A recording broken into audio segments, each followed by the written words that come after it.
My sister and I got married on the same day, but after marriage, we led completely different lives. I married a poor, insignificant guy with nothing to his name, and everyone thought my future would be a never-ending abyss.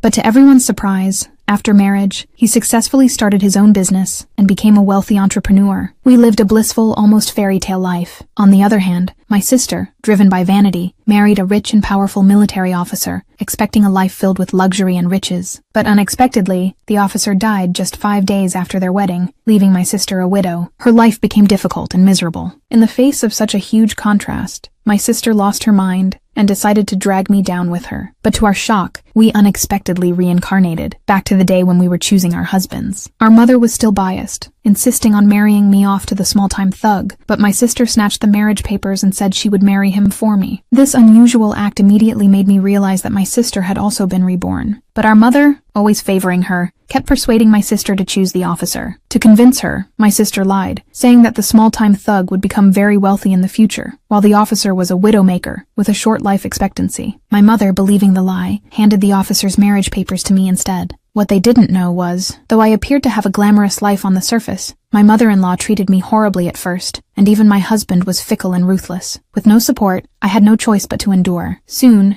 the engagement day arrived, but the officer couldn't attend because of a mission, so he asked a comrade to deliver the betrothal gift. At that moment, my sister seized the opportunity and said that though her husband was not wealthy, he was much more reliable than the officer, who was always away. I immediately defended my fiancé, explaining that he was away serving our country, and I was proud to have such a man as my fiancé. My words quickly reached my mother-in-law's ears, who immediately called back her son and showed him my photo, telling him that I was now the new bride. When the officer saw the photo, he immediately recognized me as the neighbor girl. Meanwhile, my sister shamelessly insulted me in front of everyone, mocking that marrying a man who was often away on missions was no different from being a widow. No sooner had she finished speaking than a jeep suddenly stopped at the door. The officer, to everyone's surprise, slowly walked up to me. At this, my sister was stunned. She clearly remembered that the officer never came before, but what she didn't know was that he was here for me. He then took out $2,000 as my bride price, which made our biased mother's eyes light up with excitement. She immediately invited him inside for tea, completely ignoring the small-time thug. This made him furious, and he stormed off, leaving my sister to follow him, pushing his bicycle. The night before the wedding, my sister not only stole the wedding dress sent by my husband, but also locked me in my room to humiliate me. The next morning, the two prospective sons-in-law stood downstairs, waiting for their brides. But when the officer saw that the wedding dress he had sent me was now being worn by my sister, he instantly understood what had happened. Before he could ask any questions, I walked out in my wedding dress. This sight stunned everyone. It turned out that I had used my sewing skills to turn a window curtain into a wedding dress.